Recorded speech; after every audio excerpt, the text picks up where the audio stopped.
One morning, Henry was feeling very sad. Sometimes he can pull trains, but sometimes he felt he was too peely-wally to pull them at all. I suffered dreadfully, and no one cares, said Henry. Rubbish, Henry, snorted James. You don't work hard enough at all.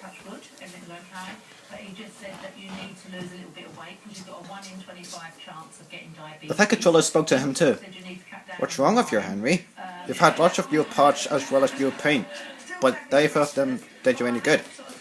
If you can't make you better, then you have to get another engine instead of you to do the work. This made Henry, his driver, and his fireman very sad. The Fat Controller was waiting when Henry came to the platform. He had taken off his hat and coat and put on overalls. Henry managed to start, and despite that his fireman was not satisfied. Henry is a bad steamer, he said to the Fat Controller. I built up his fire, but it doesn't give enough heat at all.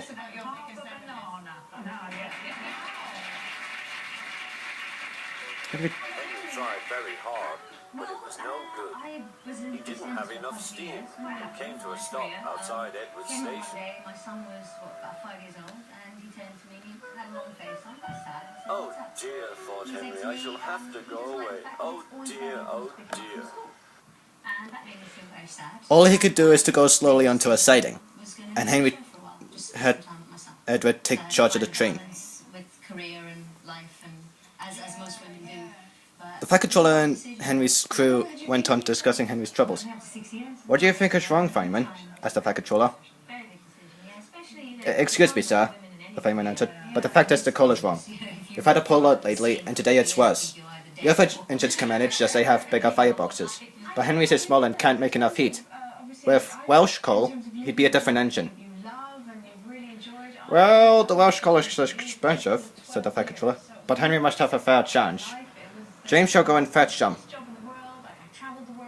I hope so, said Henry. Don't worry, Henry, said Edward.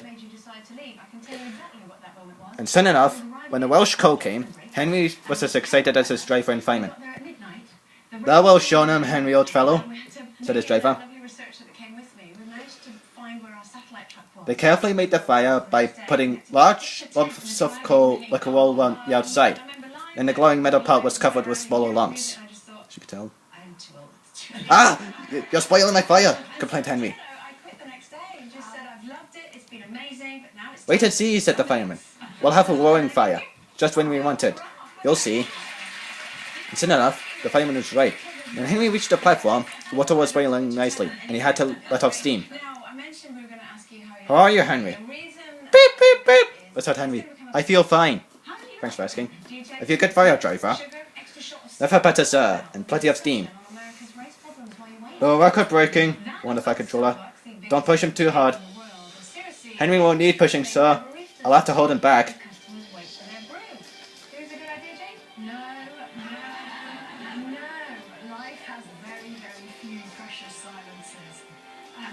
The reason I'm going into a coffee shop on my own to buy a coffee is because I don't want to talk to anybody. I want to sit down, have a cup of coffee. Henry had a lovely day. He had never felt so happy in his life. He wanted to go fast, but his driver wouldn't let him. Steady, old fellow, said his driver. There's plenty of time. They arrived early at the station, just as Thomas popped in. What kept you, Thomas?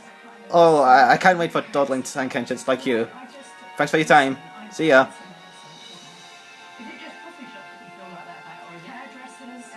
Holy schmoly, anti-moly, said Thomas, Johnny and Cloudbo. Have you ever seen anything like that? Both Annie and Cloudbo agreed that they had never had.